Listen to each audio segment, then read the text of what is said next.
O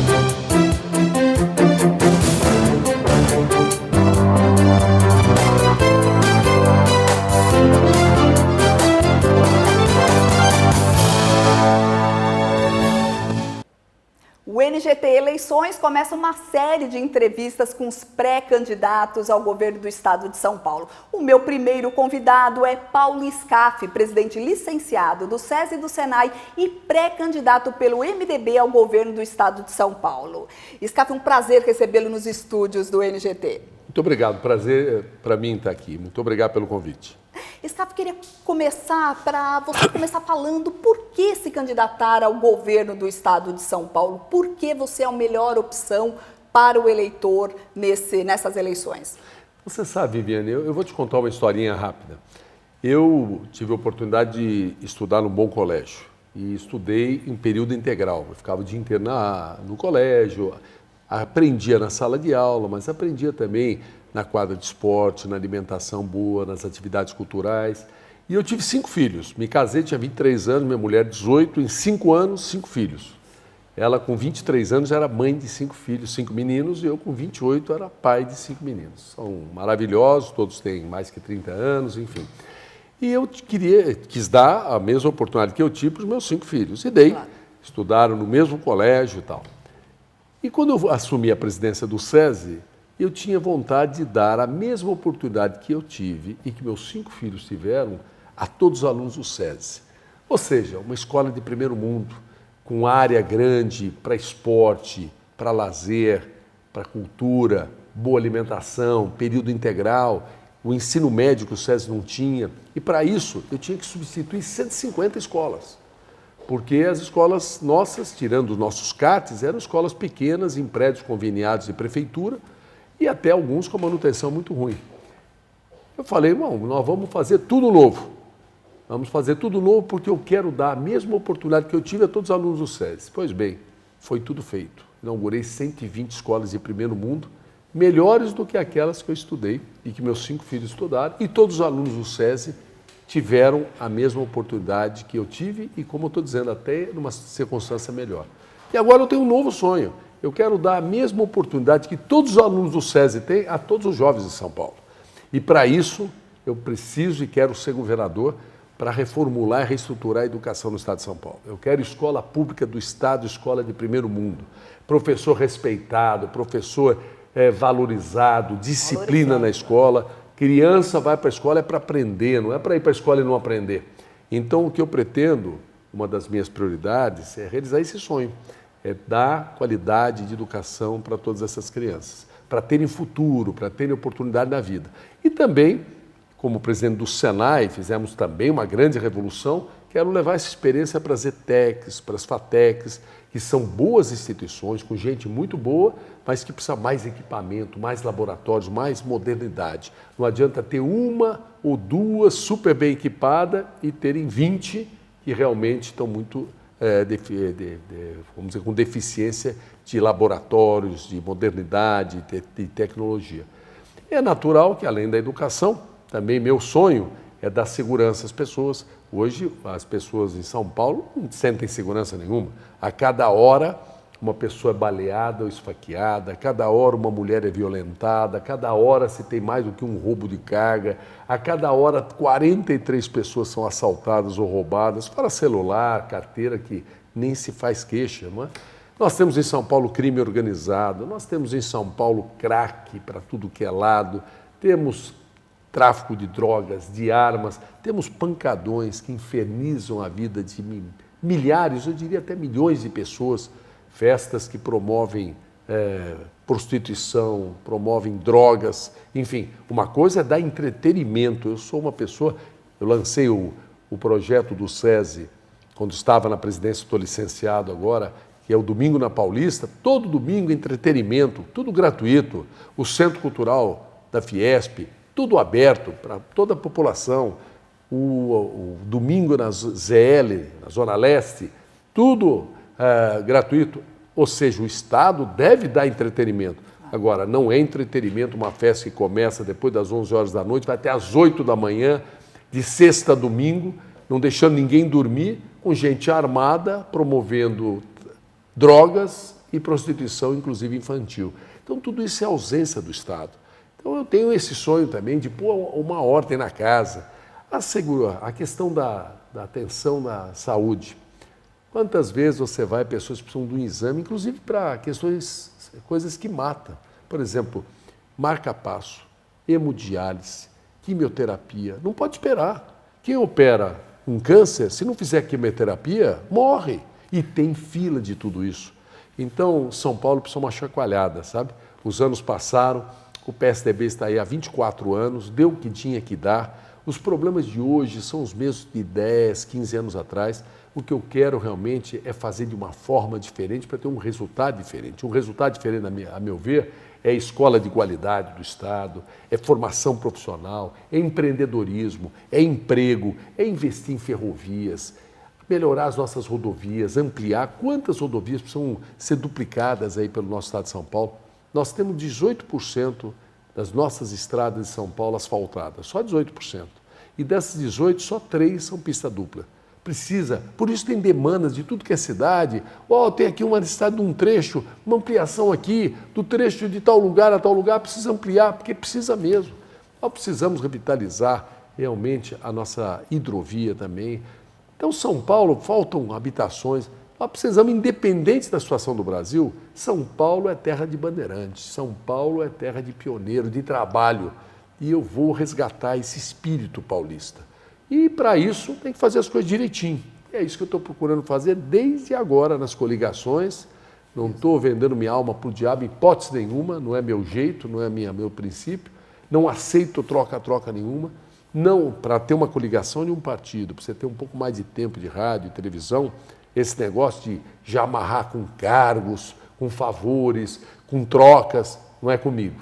Já deixei claro para todos os partidos. Tanto é que até agora não tem nenhuma coligação. Meus adversários festejam as coligações. Um dá uma coisa, aí o outro dá mais do que o outro, aí o partido sai daqui e vai para lá. E quando iniciarem seus governos, caso sejam eleitos, eles estão todos amarrados.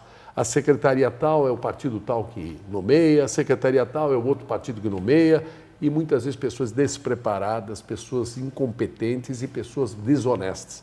No meu governo, se eu for eleito governador, não vai ter isso, não. Vou escolher a dedo, vou montar o melhor governo que São Paulo já viu.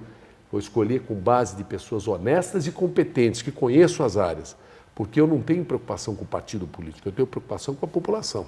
Eu não estou desprezando coligação, não, né? Algum partido que queira coligar, desde que a única troca seja o bem do Estado de São Paulo, um bom projeto para São Paulo, venha que eu estou de braços abertos. Mas troca-troca, não. Scaff, você acha que essa isenção aí de coligação no momento não te preocupa o tempo na televisão? Não, não preocupa, porque, primeiro, por princípio, eu não faço essas trocas-trocas.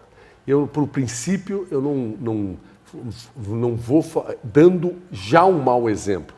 Quando você quer fazer de forma diferente, muita gente me pergunta, Scaff, você acha mesmo que dá para melhorar a educação, dá para melhorar a segurança? Eu tenho certeza que dá, mas eu tenho certeza que dá desde que você faça as coisas da forma correta. Se você começar errado, não dá para corrigir depois. Se você já começar errando na campanha, já amarrando o seu governo para que os outros nomeiem, pessoas muitas vezes despreparadas, para que se você já começa de forma errada, depois não tem como ter resultado. Então, eu não estou preocupado, não. Estou preocupado em ter um bom governo, caso seja eleito. Agora, para ser eleito, o MDB é um partido grande, nós temos um bom tempo de rádio e televisão, é natural que eu terei menos tempo do que meus concorrentes, meus adversários, considerando essa troca-troca que eles fazem, aí comprando apoios, não é isso? Mas não importa, eu tenho certeza que a população vai identificar aquele que se cercou de partidos e que partidos que foram, voltaram, mudaram para cá, mudaram para lá e que certamente tudo isso teve um preço, tá certo? Do nosso caso, que nós ficamos de uma coligação menor, mais livre e solto para montar o melhor governo que São Paulo já viu. E é isso que importa, porque se você começar errado, começar já com gente incompetente, com gente desonesta, imagine, até a segurança pública, até a polícia fica misturando com política. Não pode. Polícia e política não podem misturar. Educação e política não pode misturar. Isso são coisas técnicas para profissionais especializados. e tem que ter a grande preocupação servir a sociedade e não servir a políticos, a partidos políticos, a campanhas políticas. O meu governo não vai ter nada disso, não, e tem que começar agora. Não adianta fazer errado agora e depois falar que vai fazer certo, que eu não acredito. Scaff, você falou aí do preço da desonestidade, né? E eu digo aí que é a descrença aí da população, né? Você como pré-candidato já sentiu aí na população essa descrença? Está mais difícil fazer campanha hoje? Olha, eu te digo com muita franqueza, no meu caso eu não sinto isso, não. Há, vamos dizer, um conhecimento bastante grande de um trabalho realizado ao longo desses 13 anos que eu presidi, o SESI, o SENAI, a Fiesp, a Federação das Indústrias de São Paulo, há marcas em todo o estado de São Paulo, em escolas de primeiro mundo. Inaugurei 120 escolas do SESI, todas de primeiro mundo. Dezenas de escolas do SENAI. Fiz convênios de educação com mais que 120 mil crianças, estudam com a metodologia do SESI, e crianças que estão nas escolas municipais, com a metodologia do SESI, com o acompanhamento do SESI, sem serem alunos do SESI. Fiz no esporte convênios que mais que 100 mil crianças hoje praticam esporte com a metodologia do SESI, sem serem do SESI. Fizemos eu diria dezenas, centenas de convênios, de ações, apoiamos muito o esporte de rendimento. Por exemplo, a primeira mulher que ganhou medalha de ouro de natação, atleta brasileira, a primeira da história do Brasil, chama Etienne Medeiros. A Etienne é atleta do SESI. A primeira mulher em luta olímpica que participou de uma Olimpíada no exterior é a Aline, é atleta do SESI. O SESI hoje tem vôlei masculino, feminino, basquete masculino, feminino, judô, são 16 modalidades de rendimento, dando exemplo a milhões de jovens. E os nossos times, a maior parte dos nossos times são feitos com atletas que vieram da base, a moçada nova que nós formamos. Então isso é realmente estimular o esporte para valer. Esporte educa, esporte disciplina, esporte faz bem para a saúde, enfim. E paralímpico, a seleção brasileira de atletismo paralímpica, masculina, 50% são atletas do SESI. E feminino, 100% são atletas do SESI. Essas coisas não caíram do céu, não. Foi muito trabalho. E trabalho que eu me orgulho muito. Então, há hoje um conhecimento. As pessoas me recebem muito bem. As pessoas sabem que eu não sou de ficar com blá, blá, blá, com discurso. Eu faço e fiz ao longo desses anos. Tem mostras em todo canto. Eu desafiaria meus adversários mostrarem. Por exemplo, o interior de São Paulo é um país de primeiro mundo, é um país desenvolvido. O que é que eles fizeram nas regiões de São Paulo, na Baixada Santista, no Vale do Paraíba, na região de Ribeirão, de Campinas e Presidente Prudente, enfim, na região do Vale do Ribeira, uma região mais carente. O que? Agora, se forem lá ver, nós fizemos muito. Em todas essas regiões, eu tive dezenas de vezes. Aqui na capital, a mesma coisa. E não é para menos, né, Viviane? Tem aí uma pesquisa Ibope, a última que saiu, que eu me licenciei das entidades faz um mês. Eu entrei em campo faz um mês. Meus adversários estão aí há meses falando em candidatura e tal. E em apenas um mês, na última pesquisa Ibope, eu lidero em todos os cenários, como deve ser uma eleição de 2 turnos, no segundo turno eu lidero em todos os cenários contra todos os candidatos, né? Então, só tem que agradecer ao eleitor de São Paulo e deixar na mão da decisão dele, na mão de Deus, e se tiver escrito no meu destino, serei governador e ninguém vai se arrepender, tenho certeza. E se não tiver, eu vou agradecer a todos da mesma forma e vou seguir a minha missão de outra forma. Perfeito, Scaff, a gente faz um rápido intervalo e volta já já. Obrigado. Esse é o NGT Eleições, que hoje entrevista o pré-candidato pelo MDB ao governo do estado de São Paulo, Paulo Scaff. A gente volta já já, fique aí.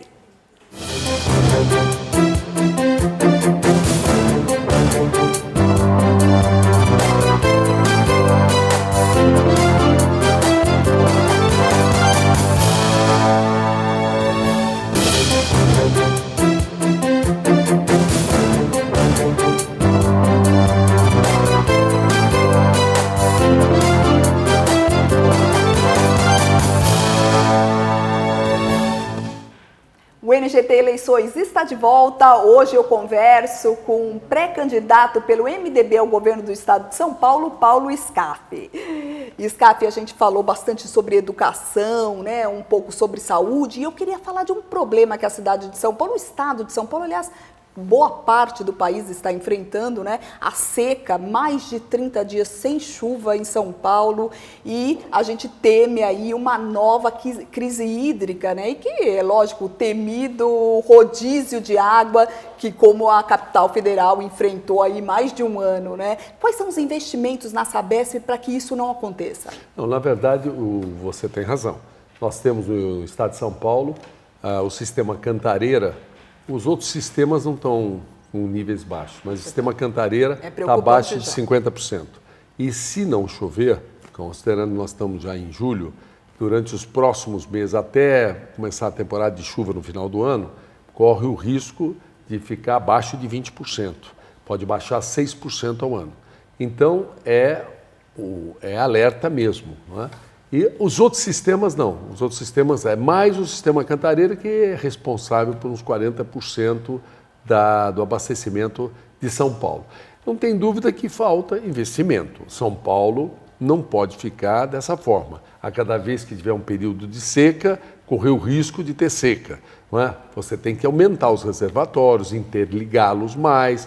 Nós temos que cuidar para que não haja, como acontece em algumas represas nossas, efluentes que são jogados, polui e você não pode aproveitar aquela água. Então há necessidade de uma cautela maior com o meio ambiente, evitando a poluição de nossas represas, e há necessidade de interligá-las mais do que está e buscar novos reservatórios, para que realmente haja uma folga. Não é a cada aperto de chuva uma ameaça. Tanto é que nós tivemos há pouco tempo atrás, há 4 anos atrás, uma seca e agora estamos com ameaça. Pode não acontecer. Se as chuvas vierem um pouco antes, se chover nesse meio tempo, não podemos ficar rezando para São Pedro o tempo todo. Sem dúvida, né? Quanto à Sabesp, além da questão de água, muito importante, por exemplo, um dos desafios é a questão da limpeza do Rio Tietê. Lamentavelmente, é um grande desperdício o que se gasta para limpar o Rio Tietê. Por quê? Porque o próprio governo que gasta para limpar é o que suja. Os maiores responsáveis por sujar o Rio Tietê é exatamente as companhias de água. A Sabesp é uma delas, a companhia de alguns municípios, como o de Guarulhos, enfim. Em São Paulo, você tem 96% tem água encanada. Depois tem esgoto instalado, uns 80%, em números redondos. Só que desse esgoto, que é ligado, porque muitas vezes há uma pressa da companhia de água ligar o esgoto, porque dobra o preço da conta. Cobra água e esgoto. Mas não tem a preocupação em tratar esse esgoto. Então, hoje, nós temos aproximadamente 60%, no máximo, de esgoto tratado. Isso significa que 40% do esgoto que as companhias captam das casas e cobram por isso, vai para os rios, para as represas, vai como efluente sem tratamento nenhum. Então, quem acaba poluindo o Rio Tietê é o próprio governo, a Sabesp é uma empresa estatal. Tá certo? Ou empresas municipais de água. Esses são os grandes responsáveis em poluir o rio. E, ao mesmo tempo, o governo que gasta uma fortuna para limpar o rio. É como uma dona de casa ficar limpando a sua sala, lá com o aspirador limpando, e alguém atrás dela andando com um saco de farinha jogando tudo no chão. Não dá certo. Então, não tem jeito, né? É só gasto de mão de obra, gasto de material, e se gastou fortuna já para recuperar o rio. E é uma pena, porque tem que recuperar esse rio. Então, como governador, eu vou disciplinar esse negócio. O exemplo tem que começar da Sabesp. A Sabesp captou esgoto, tem que fazer tratamento. Esse negócio de captar esgoto, dobrar o custo da conta para o usuário, para o cidadão, e não ter a preocupação de tratar esse esgoto, está errado. Tem que ter a obrigação de tratar e não jogar esgoto sem tratamento, efluente sem tratamento dos nossos rios. E o mesmo em relação às companhias municipais. Se for necessário, cabe ao Estado realmente dar apoio, ou exigir, ou dar uma solução. Aliás, essa questão do governo e de municípios Eu sou contra isso de governador falar, isso é problema do governo estadual, aquilo é problema do município, aquilo é problema do governo federal. Um governador, ele tem que ser o governador do estado. É problema do município, vai lá, apoia, resolva, ajuda o município a resolver. É um problema, governo federal, vai lá e resolva com o governo federal. É um problema de lei, vai e aprove leis, enfim.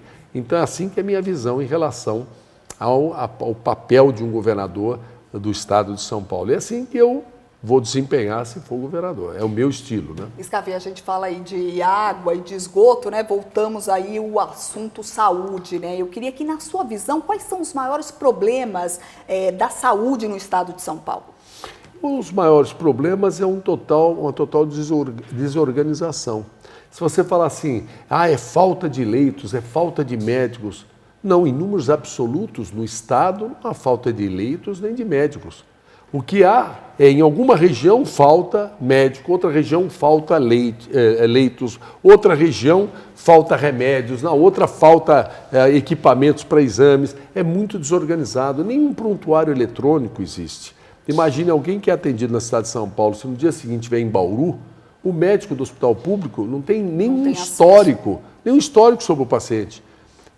Nos tempos que nós estamos vivendo, tinha que puxar no computador, ter lá a história do paciente, esse chamado prontuário eletrônico. Então tem que organizar a saúde. A saúde em São Paulo tem 44 mil entes, mais ou menos. O que são entes? UBSs, ou seja, o antigo posto de saúde, UPAs, AMES, AMAs, policlínicas, hospitais municipais, hospitais estaduais, hospitais filantrópicos, santas casas, hospitais de base gerais, hospitais de alta complexidade. Então, alguém precisa organizar isso. Cabe ao governador, cabe ao governo do estado. Organizar isso por região. Toda a região tem que ter um bom primeiro atendimento, tem que ter um bom atendimento secundário, um hospital geral de acordo.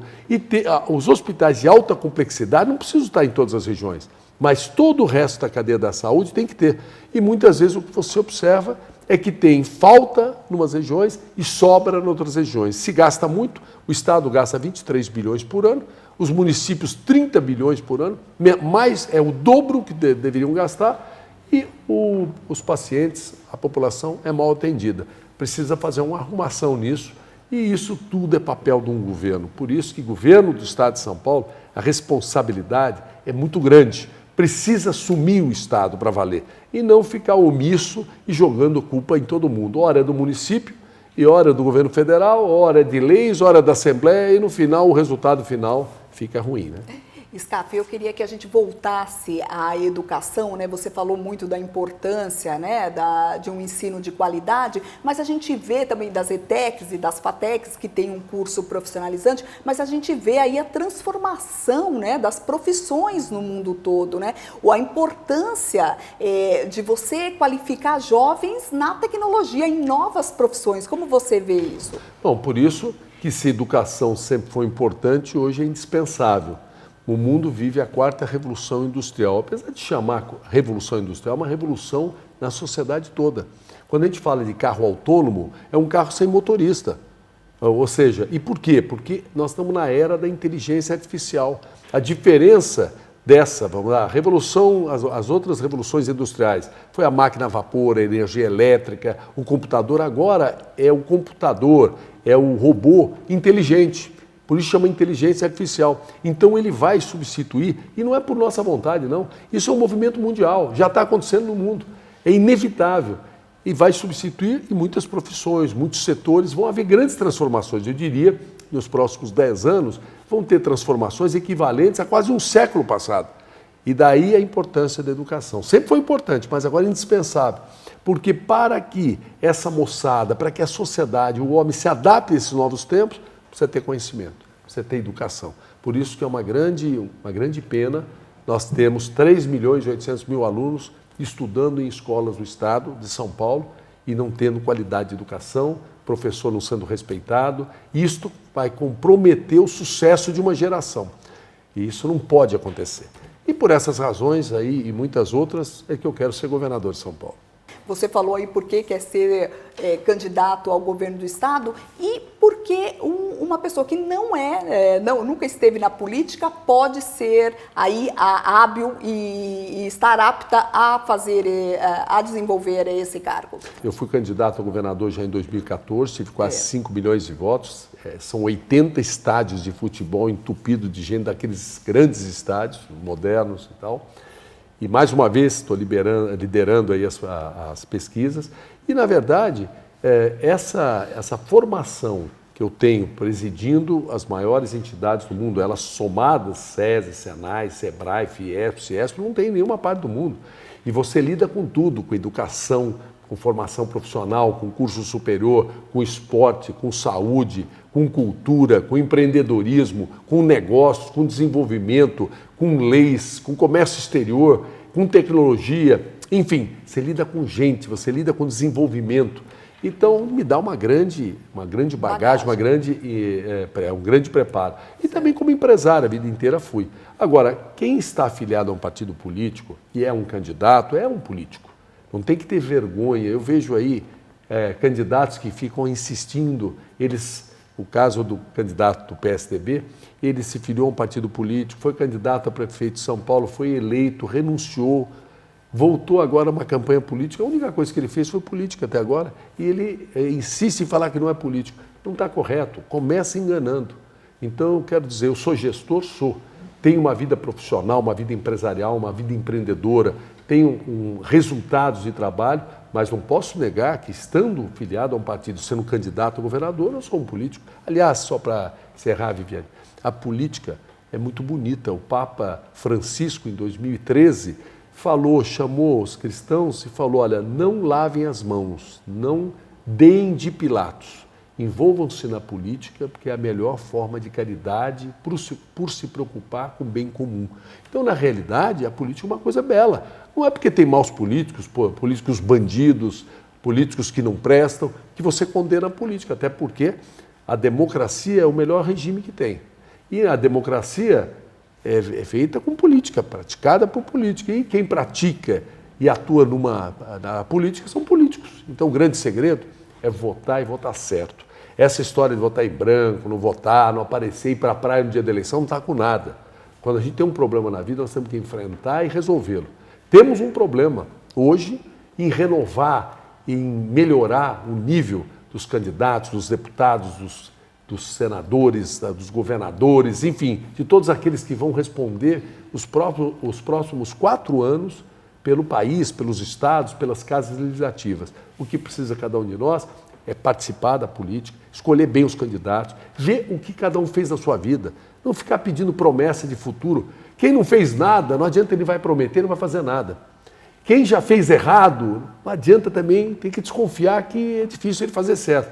E quem fez, mostrou coragem, trabalho, realidade, realizações, coragem, pode estar certo que vai ser natural ele continuar fazendo coisas boas.